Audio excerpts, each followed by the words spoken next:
ternyata di Dinas Pertanian Kabupaten Lebak itu petani segitu banyaknya yang bertani hanya diakui sekian doang jadi petani.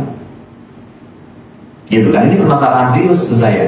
Karena pengambil kebijakan akan salah kalau kita tidak punya data yang lengkap. Baik, terima kasih Pak Asep Audin. Kita tentu pakai filosofinya keinginan kita dibatasi oleh keinginan yang lain. Sama kan keinginan yang lain, kita dibatasi oleh kebijakan presiden. Begitu dengan AstraZeneca pada poin kedua. Dan yang kedua, ada strategi presiden yang masuk juga ke pemilu. Karena pertanian akan tuntas kalau air tersedia. Berarti kunci utama air menjadi imam komandannya. Kalau air terjawab, yang lain akan tuntas.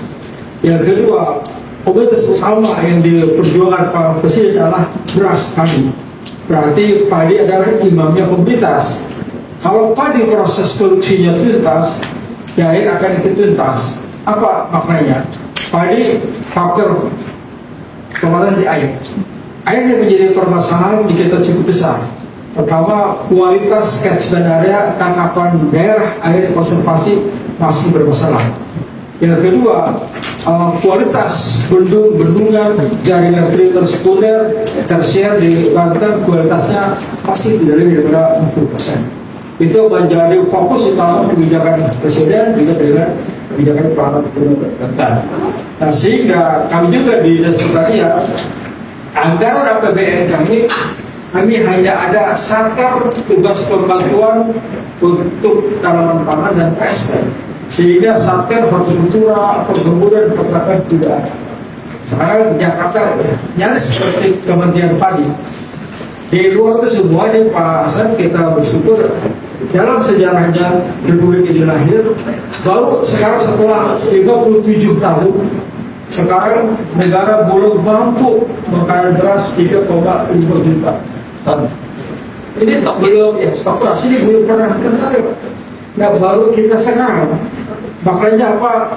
Betul ya Pak, saya jujur, karena ada dari kebijakan dari presiden beli gabah 6.500. Dengan cara seperti itu, mau tidak mau dipaksa, belum ada akan beli.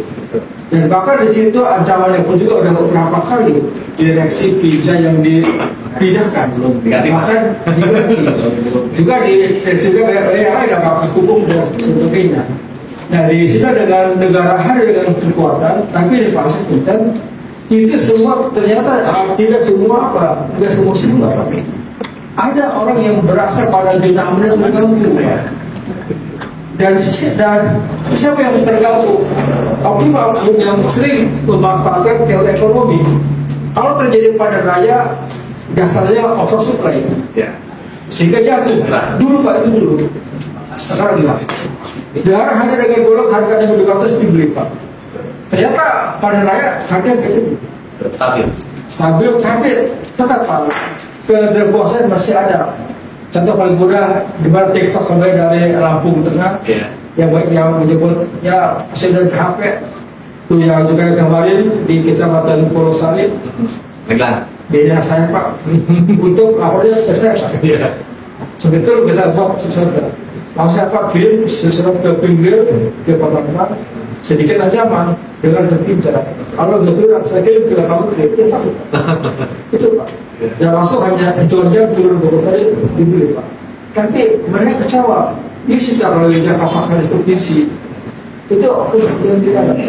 Nah, jadi pada pasal kegiatan kita sekarang akan fokus pada itu Pak. Kalau pasal bisa dibayangkan, kalau nanti Pergub yang akan dilakukan Pak Gubernur tentang JUT, RJUT ini berbeda. Lintas batas bisa kita lakukan Pak. Nah, sekarang JUT, RJUT dalam SIPD adalah kewenangan Dinas Pertanian Kabupaten Kota. Iya. Nah, dengan Pergub tidak ada. Sekarang bisa langsung kita masuk dengan catatan harus diusulkan oleh bupati wali kota setempat ke provinsi. Nah, sekarang sedang berproses. Bahkan kalau bisa kalau Pak Gub ya menangkan bagus usulkan di perubahan ada untuk persentuhan apakah jadi kesehatan bola dan sebagainya. Dan tadi Pak Final itu Pak, bisa ulang ya, ini bola, bisa ulang bukan kalau memang yang kemarin bisa diusulkan itu yang bukan ulang isu masalah, bukan masalah ini itu lebih banyak jatuh Pak. Saya mengapresiasi yang luar biasa ya sambutannya dari rekan di sini. Saya tanyakan sebanyak ini Pak, saya hanya pengen ekonomi. Di tahap awal Pak Kamis, tahap awal saya pengen bagaimana saya jadi dewan ini pengen banyak mengenal tentang dinas pertanian. Satu itu. Yang kedua pengen memahami ya bagaimana ya kerja pertanian dan bagaimana masyarakat nantinya ke depan tuh ikut terlibat aktif di pertanian sehingga program pemerintah Provinsi Banten sama-sama kita dukung demi ciptanya swasembada pangan gitu kan, dan demi tujuan bagaimana kesejahteraan masyarakat petani. Saya beberapa bulan yang lalu mengadakan pertemuan dengan Pak Eri ya. Saya undang Pak Kadis juga, belum Pak Kadis waktunya datang, tapi itu dihadiri oleh Pak Eri diwakili. Yang paling mendasar di kita ini satu tentang sistem database pertanian. Saya rasa di Provinsi Banten database tentang petani itu belum begitu banyak data yang akuratnya. Ya, ya. Artinya petani di Lebak yang pernah kita bahas itu, Lebak ini kan bukan petani. Saya tidak ngomong dulu, Lebak dulu yang pernah saya bahas. Ternyata di Dinas Pertanian Kabupaten Lebak itu petani segitu banyaknya yang bertani hanya diakui sekian doang jadi petani. Gitu kan, ini permasalahan serius menurut saya. Karena pengambil kebijakan akan salah kalau kita tidak punya data yang akurat. Nah, tapi ini saya akan membahas nanti per masing-masing kabinet atau bidang-bidang lain setelah ini. Nah, ini izin Pak Kadis ada di sini beliau ini, saya minta izin ke depan kita akan terus berkelanjutan diskusi mengenai tentang permasalahan pertanian yang dilakukan. Gitu. Tentunya kalau kita sering diskusi, kita banyak tahu tentang informasi, mudah-mudahan ada solusi. Termasuk tapi jalan-jalan di pelosok pertanian yang harus dibenahi oleh kita menjadi prioritas utama untuk dibangun. Karena tadi itu Lebak dulu atau Poken dulu, provinsi dulu nih yang ngebangun. Bidang ini wilayah mana? Ini kewenangan siapa? Gitu kan? Kalau kita ngebahas tentang itu aja, ujung-ujungnya nggak ada yang dibangun. Ya. Betul nggak Pak Ria? Betul Pak. Nah, makanya di tahun ini saya pengen ada percepatan. Jadi tidak boleh ada pemilihan lagi kalau sudah eksekusi, karena pemilihan itu udah jauh sekali. Semua memikirkan ini dibangun kapan, ya kan? Dipikirkannya selalu tiap tahun kita pikirkan, tapi tidak ada action. Gitu. Apalagi pemerintah pusat, ya. Kita punya presiden hari ini itu, alhamdulillah, keberpihakan terhadap pertanian. Dan pertanian ini, ya kan? Salah satu perekonomian terbesar di Indonesia.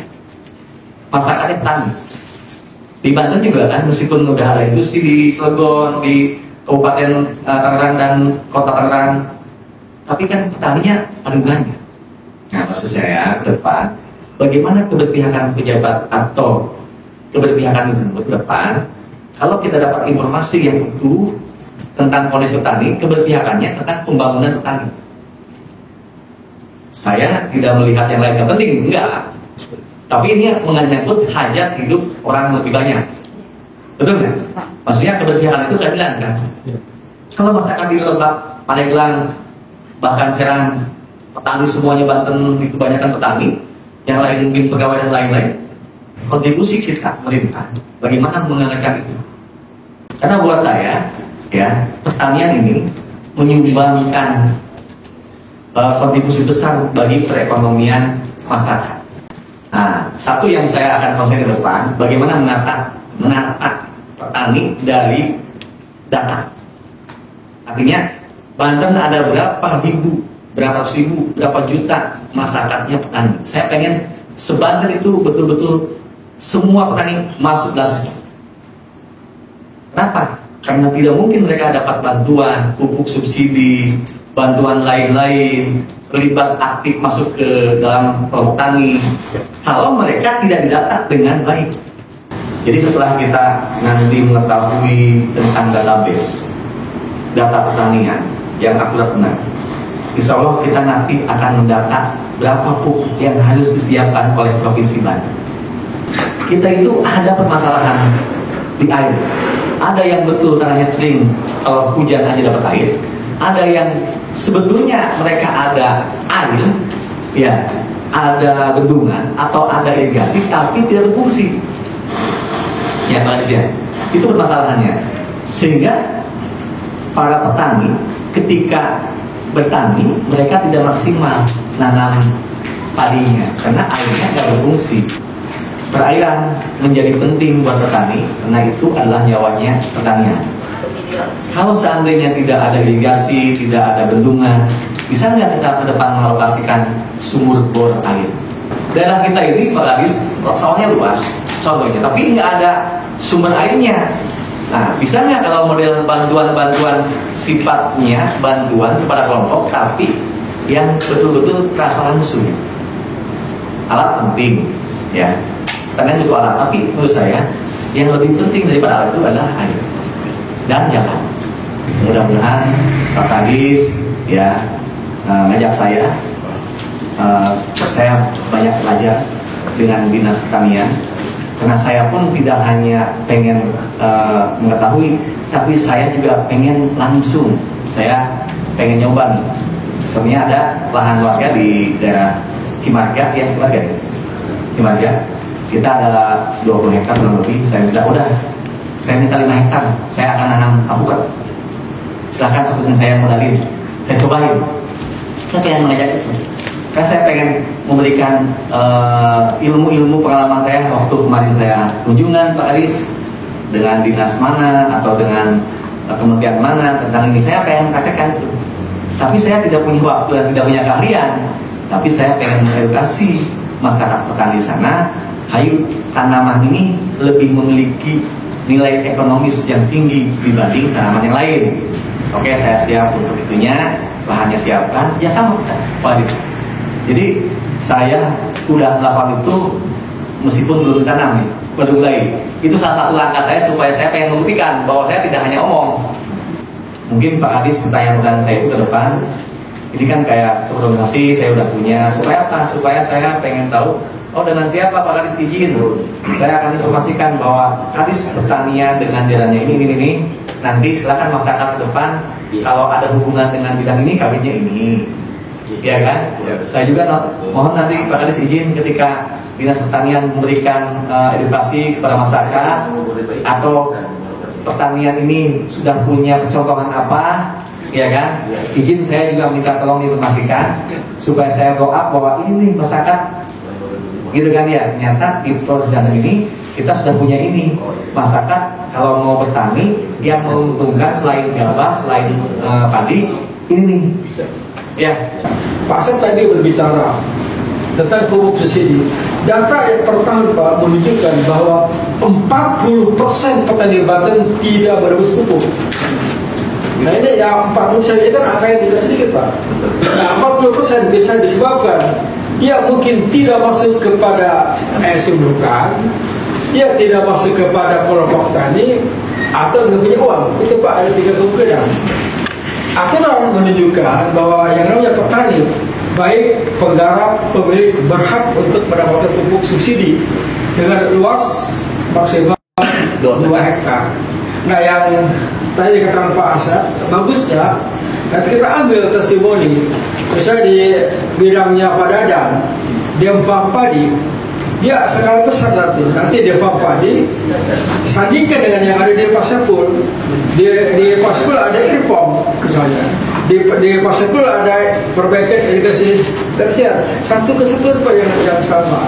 Nah, adapun yang lainnya dari yang dikatakan Pak Asep, kami tidak meninggalkan hortikultura, kami tidak meninggalkan cabai, kami tidak meninggalkan bawang, kami tidak meninggalkan buah-buahan yang tadi dikatakan Pak Asep tentang alpukat.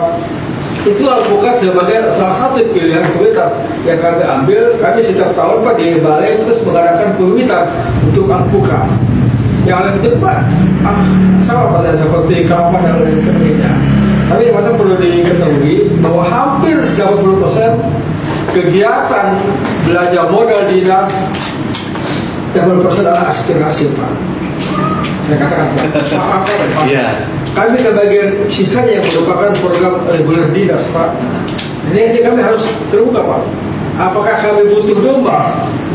Apakah kami butuh traktor? Kami akan kemas Pak. Oh betul ada saja. Ya kami paksakan bersama dengan saja Pak. Ya tapi kan dalam tanda kutip kegiatan-kegiatan reguler kami, saya katakan kami hanya dapat 20%-nya dari aspirasi Pak. Ya contohnya yang paling mudah apa? Contoh seperti aspirasi kelapa, kambing domba, dan traktor. Pak yang lainnya itu angkanya cukup tinggi sekali Pak. Dan di situ adalah dalam satu rapat. Nah makanya, nah kami ke depan makanya oke lah. Komisi 2 minta kerja kami Pak. Bapak Pasir minta kerja kami punya fungsi budgeting, punya fungsi pengawasan. Evaluasi itu penting sekali. Dan untuk kami pun juga nanti ke depan kami tidak ingin Pak menggunakan APBD kami tidak ada efek tendang Pak. Iya. Oh betul, di stand buku efisiensi ya tentang traktor dan sebagainya, tentang pompa, sumber patek dan sebagainya. Nah makanya kalaupun toh Pak Asep mau, maka silakan misalnya kapan akan diagendakan dengan PR Kabinet Penyuluhan kita bongkar tuntas. Kenapa 40% petani batik nggak menembus buku? Apa yang kurang? Apa kurang edukasi di tingkat lapangan? Petani nggak masuk kepada kelompok petani. Kami ingin pasal kita perjuangan presiden nanti tentang pupuk sudah begitu bagus Pak, ternodai Pak. Hanya segelintir orang yang tidak pupuk dikata susah.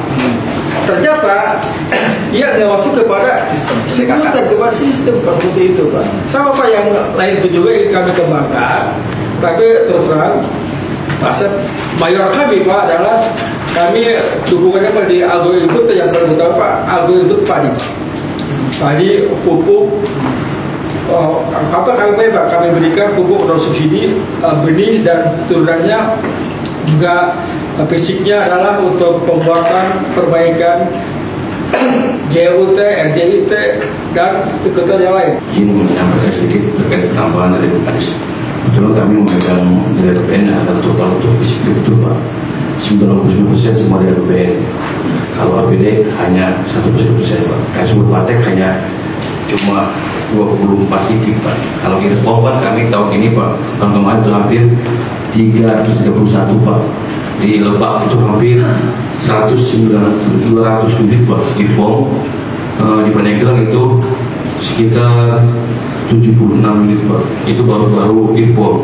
Perpipaannya Pak itu di Lebak 110 unit, itu di Pandeglang 220 unit Pak. Itu 2024. Nah 2025 ini kebetulan terbantu Pandeglang Pak 11 unit, Info Sulistrik dan juga Lebak 7 unit Pak. Silakan kami dapat jatah tahun ini baru 30. Tapi info kemarin Pak izin kami mendapatkan alokasi lagi sekitar 210 unit Pak untuk info. Tadi bersama rapat Pak dengan delegasi izin Pak Kadis dan Pak Dewan. Tadi rapat final Pak bahwa kami mulai besok Pak izin kami harus menginput berapa fasilitas irigasi baik tersier, sekunder maupun primer. Nah kebetulan tadi kami rapat dengan hari ini sampai 7 hari minggu depan Pak harus masuk ke Divisi Puri Pak.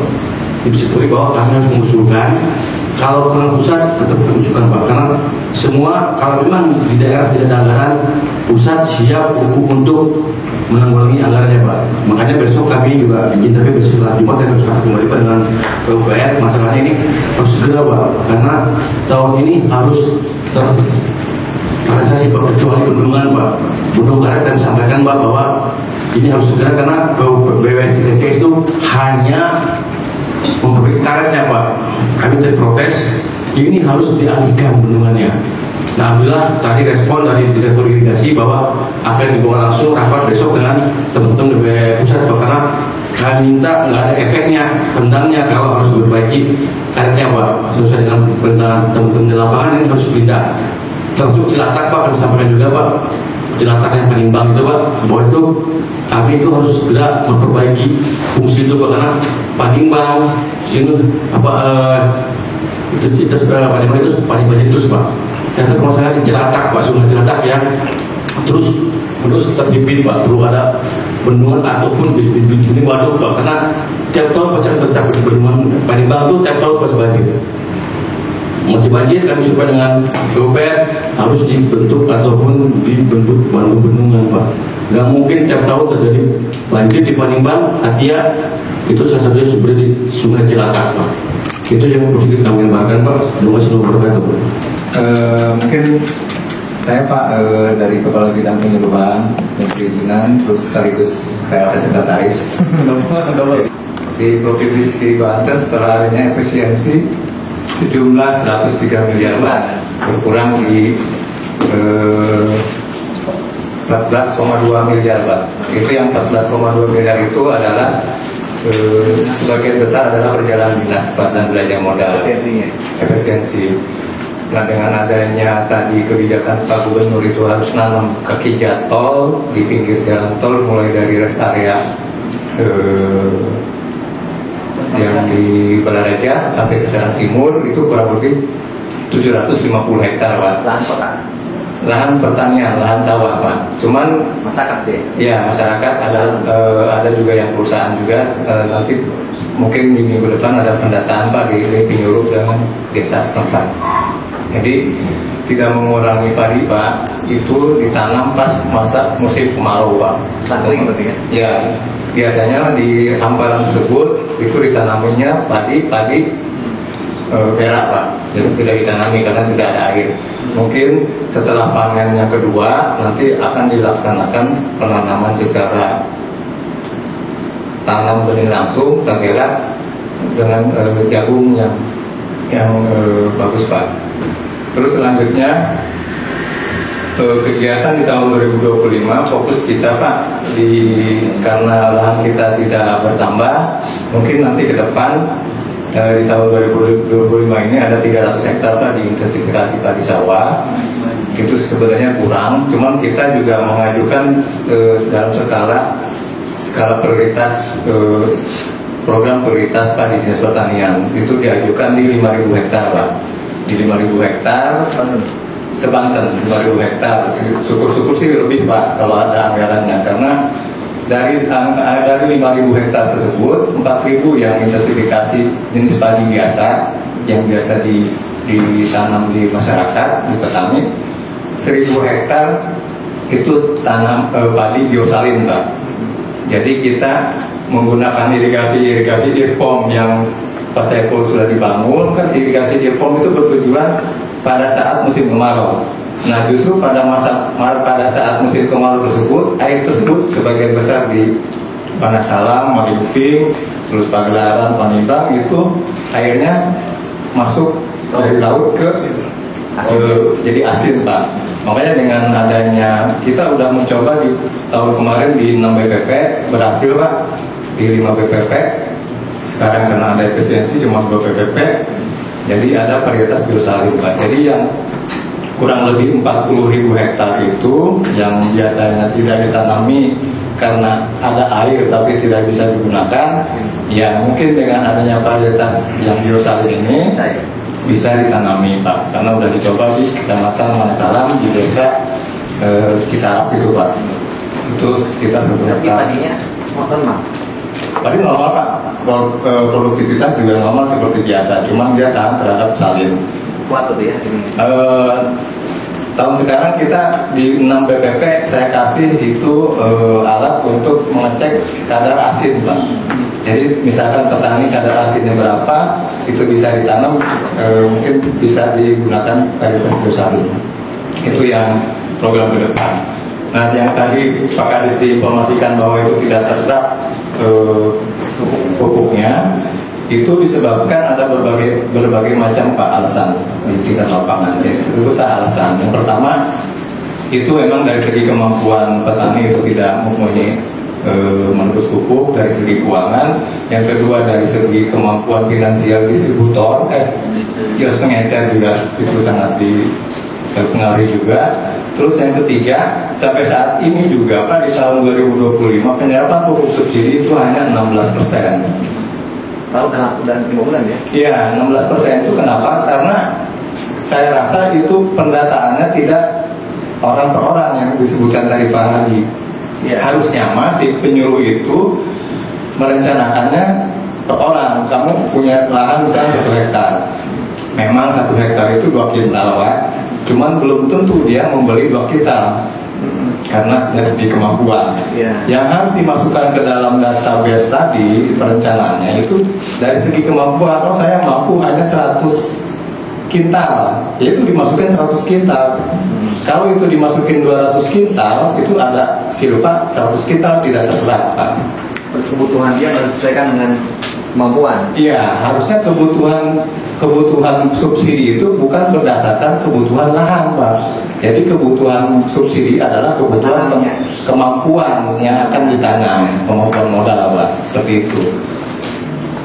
Kayaknya mah itu si penyuluh tersebut cari aman, Pak, daripada tidak ada stok di kios. Dia lebih aman di maaf lah istilahnya perencanaannya jadi 2 kintal. Jadi seperti itu, Pak. Diprediksi lah oleh saya, Pak. Karena secara perencanaannya bukan berdasarkan orang per orang, Pak. Jadi si anu dua punya hektar, punya lahan 1 hektar, ya udah 2 kintal masuk ke RDKK disusun jadi alokasi. Kalau sekarang kan 22.000 ton, Pak, di urea, baru 16% seperti itu. Terus di samping itu juga ada Impres nomor 3 di tahun 2025 ini pada tanggal 3 Februari itu penyuluh pertanian seluruh penyuluh pertanian ASN itu secara administrasi ditarik ke pusat. Nah, Gantian dia. Ya? Dia akan bergantian ya. Enggak, Pak. Jadi secara administrasi dia sudah pakai pusat. Dia sudah pakai pusat. Dari kejadian tersebut bukan berarti itu nama penyuluh, Pak. Malahan jadi pada berkurang. Sekarang Kota Tangerang ada 8 penyuluh. Sekarang sudah mengundurkan diri, Pak, menjadi fungsional umum. Bukannya gajinya lebih gede? Iya. Kalau pusatnya? Enggak, Pak. Justru dengan perpindahan Gamang tersebut, TPP Kementerian Pertanian lebih kecil daripada Kota Tangerang, Kabupaten Tangerang, Kota Tangsel, Kota Cilegon, sama Provinsi Banten. Justru lebih baik yang sebelumnya. Iya, lebih rendah dari provinsi yang dan Tangerang Raya dan Cilegon. Jadi yang Kota Tangerang sekarang udah tidak punya Kalau penyuluh. kepanikan lebih gede hasilnya. Kalau Lebak Panengan lebih suka, Pak. Iya, Karena lebih suka. Ada plus minus berarti. Ya, ada plus minus. Cuma dari segi alokasi dari 625 penyuluh di Provinsi Banten itu udah berkurang Kota Tangerang sama Kabupaten Tangerang. Iya. Saya mungkin beberapa hari selatan kita yuk mau kapan hari apa kita kumpulkan ya pengawas itu penyuluh itu untuk edukasi lagi, gitu kan? Kita undang lagi kabupaten, Pak. Karena nggak cukup sekali untuk itu. Beberapa permasalahan yang ada di masalah itu, semua lahan sawahnya itu tertanam, Pak. Sebetulnya, baik itu mungkin melalui pinjaman atau melalui apa, yang jelas mereka tertanam semuanya. Gitu. Untuk itu kekurangan itu mungkin ada, tapi tadi itu betul alasan itu macam-macam. Tapi masih banyak petani yang susah untuk mendapat akses masuk ke sistem atau membeli pupuk subsidi. Saya ucapkan terima kasih Pak Kadis. Ini tahap awal pertama nih. Kita diskusi, nanti mungkin kita ada ke depan lagi. Saya minta izin ke depan lebih spesifik lagi tentang kabit masing-masing, karena kita pengen tahu kabit ini bidangnya apa saja, apa programnya, berapa anggarannya, apa sih hasilnya buat masyarakat, bagaimana kita bisa mengedukasi masyarakat dan manfaatnya kasar. Saya akan angkat ini supaya jadi contohan. Terima kasih Pak Kabit. Baik Pak Asep. Kalau kita bedah, ini tahap awal. Tahap awal. Kita tahap awal dengan catatan Pak Asep ya selaku anggota dewan kan diangkat oleh rakyat, punya konstituen, dia punya jawaban moral. Kalau dihitung masalah yang ditangkap oleh Pak Asep adalah masalah pelayanan pupuk yang ada. Pupuk udah benar, ternyata masih ada yang belum tercover. Itu ada Pak. Kita sebelum ngomongin yang lain akan bakal di pupuk. pupuk ketika kita kumpulkan petani yang saya takutkan, takut seperti kasus Pak Menteri dengan hebatnya kalian di Cibanggu, Pak Menteri kan dicek sampai di situ Pak Menteri emosi sampai itu dipecat pegawai pupuk. Pas saya cek ke lapangan mengadakan screening, dia bukan petani pasar, bukan buat petani. Nah ini juga sama nih yang seperti kita cek di masyarakat kita kumpulkan apa nih yang jadi masalahnya. Betul kan dia petani? Dan sebagainya. Yang dulu Peri, tolong, nah kita kan punya program Demfam. Untuk Demfam kita kan ke depan sampai angka 5.000 hektar, kan belum pakai. Berapa puluh kan? Akan nanti kita mainkan. Maka tolong kita bantu petani jangan dulu lagi, pakai yang lain. Kalau bisa bantu petani yang keragaman teknik yang masih rendah, jangan yang tinggi. Ya misalnya pupuk kita tahu seperti itu ya banyak masalah. Nah untuk yang lain Pak Asep nanti mau masyarakat nanti kita kembangkan, nanti pasti tetap masalah akan dipilih. Apalagi waktu kita masalah irigasinya, masalah ternak sebagainya. Kayak gitu. Ya, cukup. Nah karena kita waktu tolong kita disiapkan dulu ya, tolong kita masuk kami prinsipnya kami siap. So ini juga sama merupakan tugas juga kita bersama.